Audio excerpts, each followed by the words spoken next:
अगर आप इस बार यूजीसी नेट 2026 अटेम्प्ट करना चाहते हैं और आप इसमें सीरियसली इन्वॉल्व हैं तो इस वीडियो को मिस मत कीजिएगा। आज का टॉपिक है English in India and Indian literature, UGC net English. ठीक है, तो इस वीडियो को स्किप मत कीजिएगा। इंग्लिश इन इंडिया क्या है, इंग्लिश लैंग्वेज इंडिया में कैसे आई, ब्रिटिशर्स का रोल, एजुकेशन सिस्टम में इंग्लिश का यूज़, इंडियन लिटरेचर क्या है, आज मैं आपको ये सब पढ़ाने वाली हूँ। तो फ्रेंड्स, आज हम एक बहुत इंपॉर्टेंट टॉपिक स्टार्ट करने वाले हैं, English in India and Indian literature. ये टॉपिक आप लोगों ने कमेंट में डिमांड किया था और यूजीसी नेट भी बहुत इंपॉर्टेंट है। सबसे पहले ये समझो कि इंग्लिश इन इंडिया है क्या। ठीक है, तो इंग्लिश लैंग्वेज इंडिया में कैसे आई, ठीक है, ब्रिटिशर्स का क्या रोल था, एजुकेशन सिस्टम में क्या यूज़, एजुकेशन सिस्टम में इंग्लिश का क्या यूज़ है। ठीक है, ये सब पहले आपको समझना होगा। तो इंडियन लिटरेचर क्या है, इंडियन राइटर्स द्वारा लिखा गया लिटरेचर है। ठीक है, इंडियन लिटरेचर किसको कहते हैं, इंडियन राइटर्स द्वारा लिखा गया लिटरेचर है। ठीक है, उसी को कहते हैं इंडियन लिटरेचर। इंग्लिश लैंग्वेज में लिखा गया इंडियन एक्सपीरियंस। ठीक है, कितना सिंपल सा लाइन है ये इंडियन लिटरेचर का, इंडियन राइटर्स द्वारा लिखा गया लिटरेचर और इंग्लिश लैंग्वेज में लिखा गया इंडियन एक्सपीरियंस, ये दोनों मिलकर बनाता है इंडियन लिटरेचर। ठीक है, तो चले सिंपल लाइन में समझते हैं। सिंपल लाइन क्या है, जब इंडियन राइटर्स इंग्लिश लैंग्वेज में इंडियन कल्चर, सोसाइटी और आइडेंटिटी को लिखते हैं उसे इंडियन इंग्लिश लिटरेचर कहते हैं। यानी कि जब इंडियन राइटर्स, अभी हम राइटर्स के बारे में भी आगे पढ़ेंगे वीडियो में। ठीक है, तो आपको वीडियो एंड तक देखनी है, वीडियो में बने रहना है। तो इंडियन राइटर्स कौन कौन है ये हम आगे पढ़ेंगे, पहले आप लोग इसे देख लें कि जब इंडियन राइटर्स इंग्लिश लैंग्वेज में इंडियन कल्चर, सोसाइटी और आइडेंटिटी को लिखते हैं उसे इंडियन इंग्लिश लिटरेचर कहते हैं। ठीक है, ये तो क्लियर हो गया कि लिटरेचर किसको कहते हैं, वो भी इंडियन इंग्लिश लिटरेचर। जब इंग्लिश लैंग्वेज में इंडियन कल्चर को, सोसाइटी को, इंडियन सोसाइटी को और उसकी आइडेंटिटी को लिखा जाता है तो उसे इंडियन लिटरेचर कहते हैं। ठीक है, इंग्लिश इंडिया में कैसे आई ये भी बहुत ज़रूरी है जानना, ये काफ़ी इंपॉर्टेंट है। इंग्लिश इंडिया में कैसे आई, क्योंकि इंडिया में पहले तो इंग्लिश थी नहीं। ठीक है, तो जाहिर है वो बाहर से ही आई है, वेस्ट कंट्री से आई है, जिसे हम आज वेस्टर्न कहते हैं। ठीक है, तो चलिए इसके इंपॉर्टेंट पॉइंट्स देखते हैं। ठीक है, तो इसके इंपॉर्टेंट पॉइंट्स कुछ इस तरह हैं। ईस्ट इंडिया कंपनी के थ्रू इंग्लिश आई, किसके थ्रू आई, ईस्ट इंडिया कंपनी के थ्रू इंग्लिश आई, ये याद रखिएगा। फिर ब्रिटिश रूल में स्प्रेड हुई, फिर कहाँ स्प्रेड हुई, ब्रिटिश रूल में स्प्रेड हुई, यानी कि ब्रिटिश के रूल में वो मिक्स हो गई। 1835 में मैक्यूलेस मिनट ऑन एजुकेशन, इसका क्या मतलब है अभी मैं बताती हूँ कि 1835 में हुआ क्या था।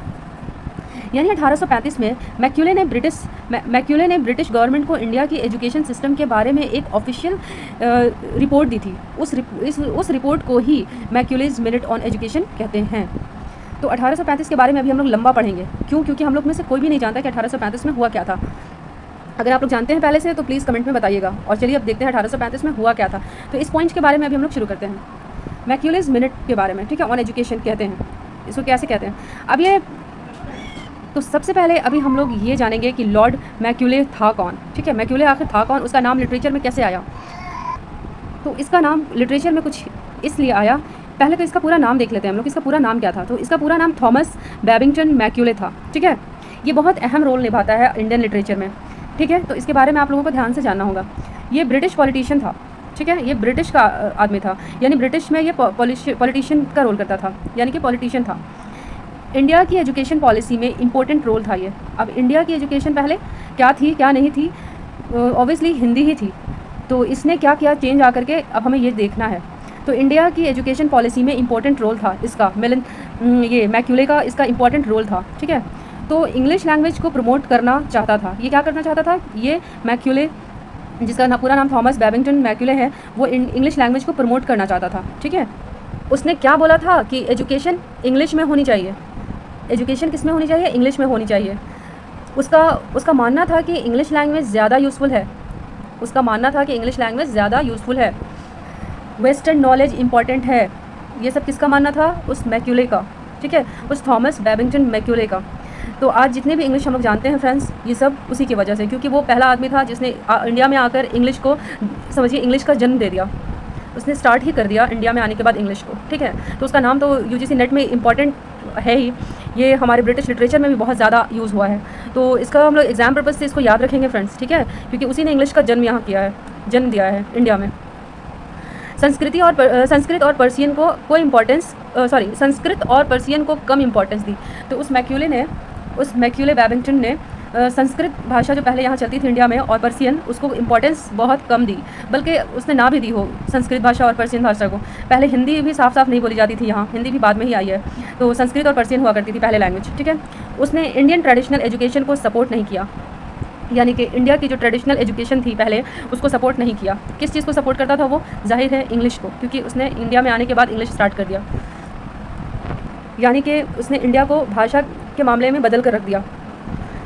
तो ऐसे इंडियंस, तो वो कैसा इंडियन तैयार करना चाहते थे? वो ऐसा इंडियन तैयार करना चाहता था कि ऐसे इंडियंस बनाओ जो खून और रंग से इंडियन हो, यानी कि सिर्फ उनका खून और रंग इंडियन होने का सिर्फ पहचान हो बस, लेकिन सोच और लैंग्वेज से इंग्लिश हो, यानी कि उनकी सोच हमेशा अंग्रेज़ों वाली होनी चाहिए और उनकी भाषा भी इंग्लिश होनी चाहिए।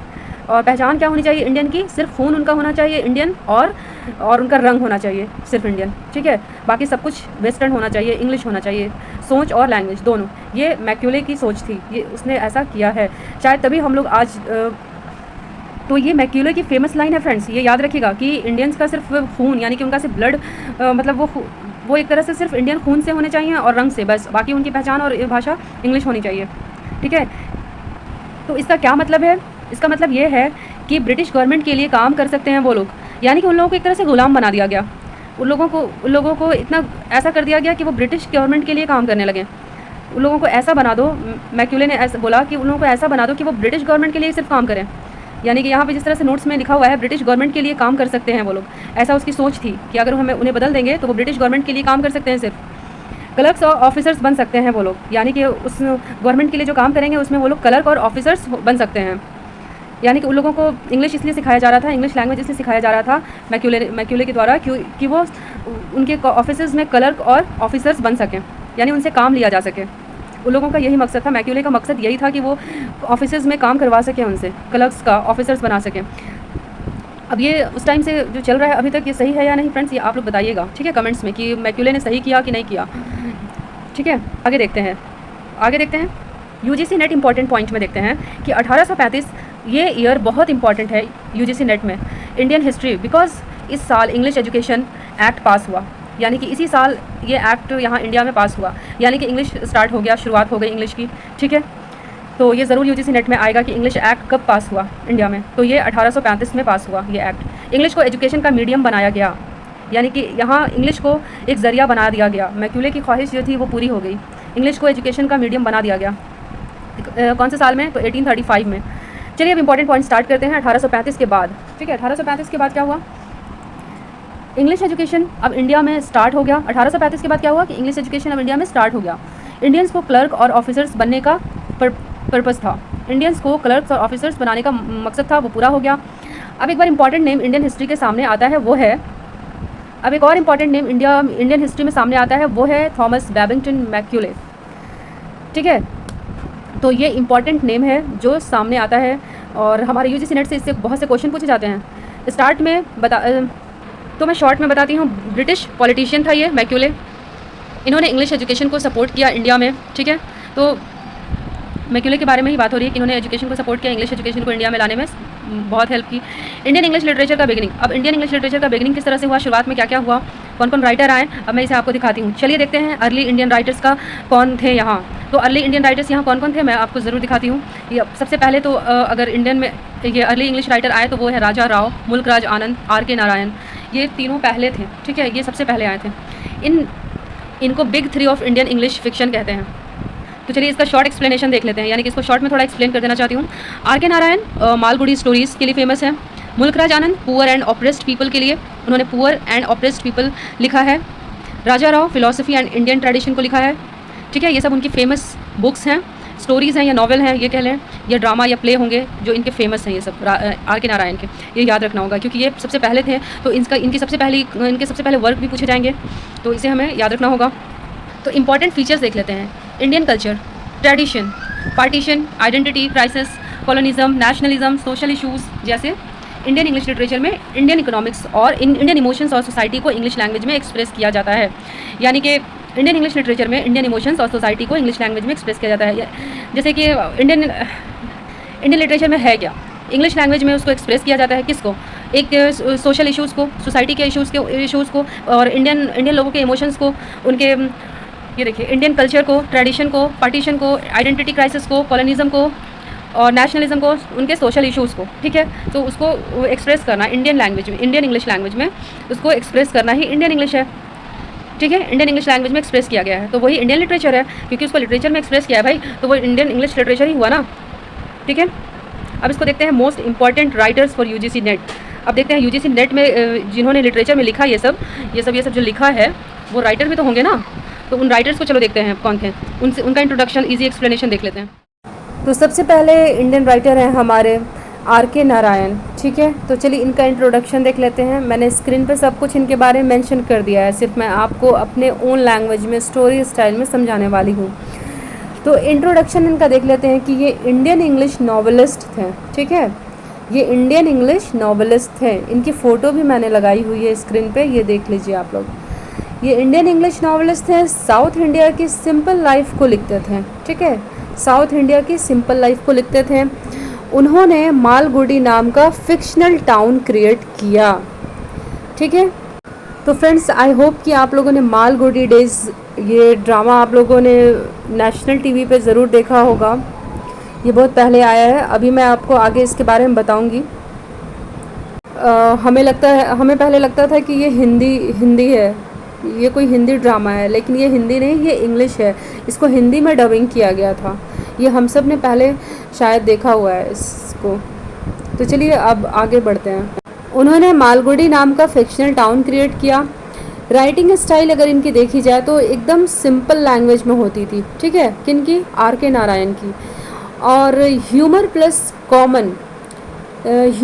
कॉमन पीपल की लाइफ ये लिखा करते थे। इनकी राइटिंग स्टाइल में ह्यूमर, कॉमन पीपल की लाइफ ये ज़्यादा होती थी इनकी राइटिंग स्टाइल में, ठीक है। ह्यूमर मतलब अफवाह, कॉमन पीपल की लाइफ यानी कि साधारण से लोगों की ज़िंदगी के बारे में लिखा करते थे, मिडिल क्लास सोसाइटी के बारे में लिखा करते थे। अब इनके वर्क्स को देख लेते हैं जो बहुत फेमस हैं। पहला है मालगुडी डेज़, ये आप लोगों ने नाम सुना होगा। स्वामी एंड फ्रेंड्स, अच्छा किस किस ने मालगुडी डेज़ के बारे में सुना है ये ज़रूर मुझे कमेंट कीजिएगा, ठीक है।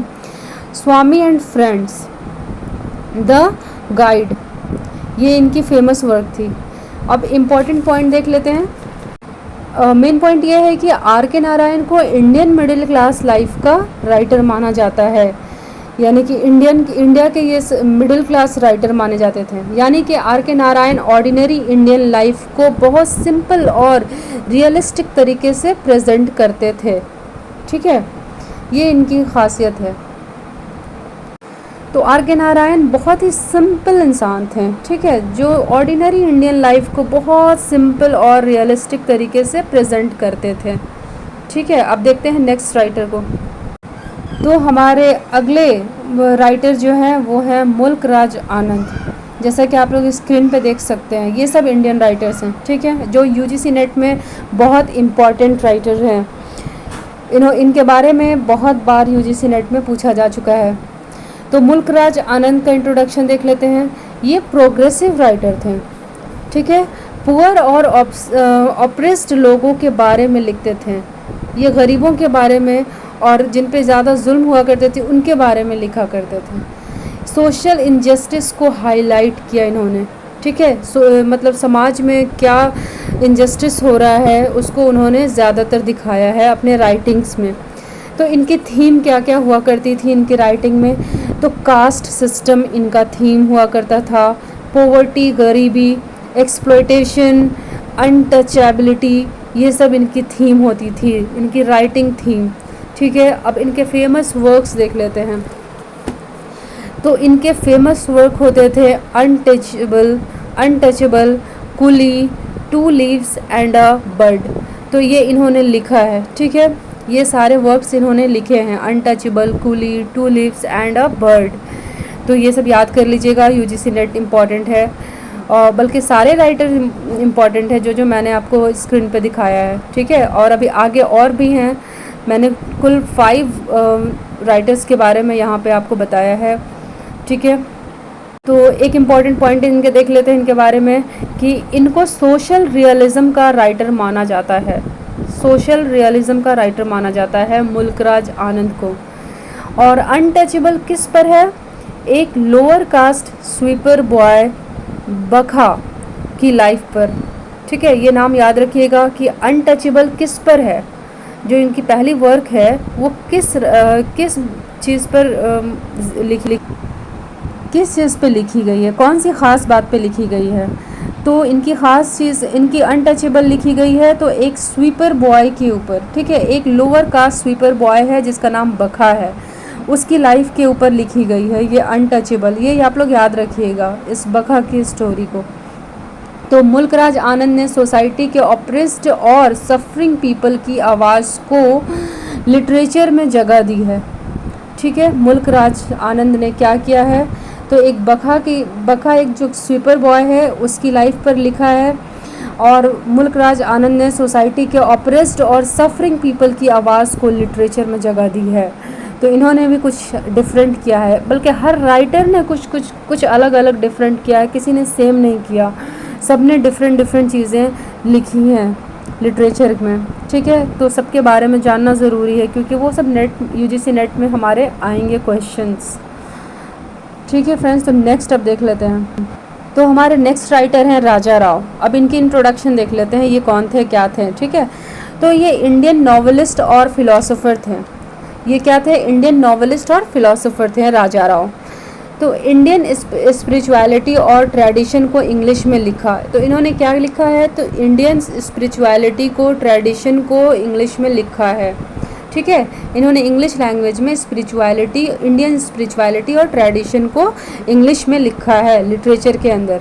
अब इनकी राइटिंग स्टाइल क्या हुआ करती थी मैं बताती हूँ आपको। इनकी राइटिंग स्टाइल फिलोसफिकल हुआ करती थी, माइथोलॉजी पे होती थी, इंडियन कल्चर पे होती थी, स्पिरिचुअल थीम होती थी, ठीक है, स्पिरिचुअल थीम हुआ करती थी, माइथोलॉजी होती थी, इंडियन कल्चर होती थी, फिलोसफिकल होती थी। अब इनके फेमस वर्क्स देख लेते हैं, जो इनके वर्क्स फेमस हैं, जो एग्ज़ाम्स में पूछे जाते हैं। तो इनका पहला फेमस वर्क है कांथापुरा, ठीक है, the serpent and the rope दूसरा, ठीक है। इम्पॉर्टेंट पॉइंट अब इसका देख लेते हैं। कांथापुरा फ्रीडम मूवमेंट पर बेस्ड नॉवेल है। तो कांथापुरा जो इनकी फेमस वर्क है जिससे यूजीसी नेट में आता है वो किससे बेस्ड है, तो ये बेस्ड है फ्रीडम मूवमेंट पर, ठीक है। ये नॉवेल के अंदर फ्रीडम मूवमेंट पर बेस्ड है। और दूसरा है the serpent and the rope.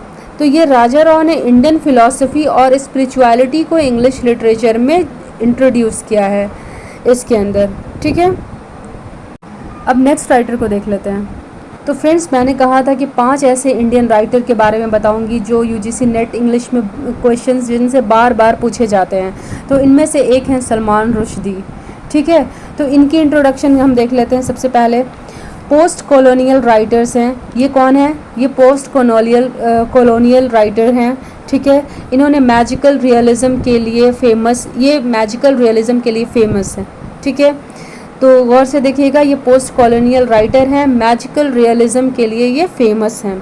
Magical realism क्या होता है, अब ये सवाल बनता है कि मैजिकल रियलिज़म क्या होता है। तो ये होता है जहाँ रियलिटी के साथ मैजिक या फैंटेसी एलिमेंट्स मिक्स होते हैं। जहाँ रियलिटी के साथ यानी सच्चाई के साथ मैजिकल या फैंटेसी यानी कि काल्पनिक एलिमेंट्स मिक्स होते हैं, ठीक है। इनके फेमस वर्क्स देख लेते हैं हम लोग। इनकी फेमस वर्क्स है मिडनाइट्स चिल्ड्रन, दूसरी वर्क है द सैटेनिक वर्सेस।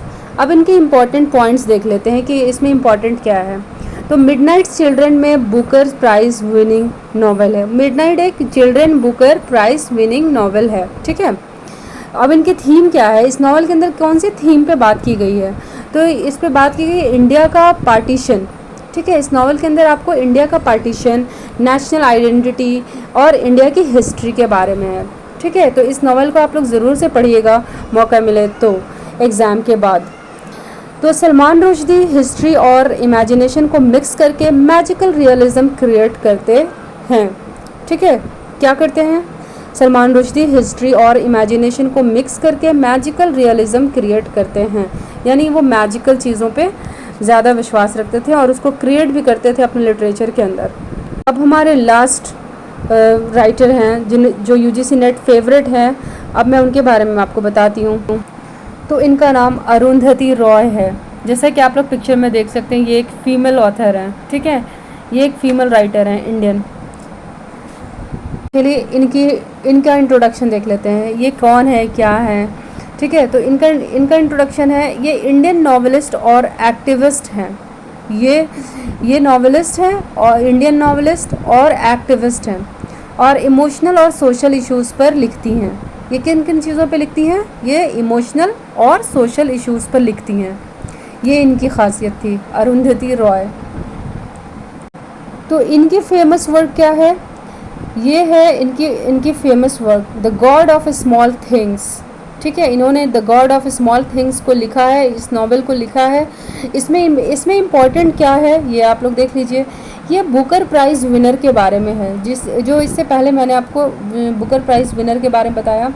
तो इस नॉवेल के अंदर Booker prize winner Kerala based family story है, ठीक है। तो इसको भी आप लोग पढ़ने की कोशिश कीजिएगा एग्ज़ाम के बाद, अरुंधति रॉय को, क्योंकि अगर आप पढ़ें, जितना ज़्यादा पढ़ेंगे उतना ज़्यादा आप मार्क्स स्कोर कर पाएंगे फ्रेंड्स। अगर आपका जून में नहीं अटेम्प्ट हो पा रहा है सही से, तो आप लोग दिसंबर में दे सकते हैं। यूजीसी नेट हमें 2 बार मौका देता है साल में, तो आपको तो हर वक्त, आपको हमेशा पढ़ना चाहिए, हमेशा जब भी मौका मिले पढ़ना चाहिए, पढ़ाई कभी नहीं छोड़नी चाहिए। वो भी हर राइटर को पढ़ना चाहिए। हर राइटर की अलग अलग कहानी है और हर राइटर ने अलग अलग एक्सपीरियंसेस शेयर किए हैं हम लोगों के साथ, तो हमें वाकई हर राइटर को पढ़ना चाहिए।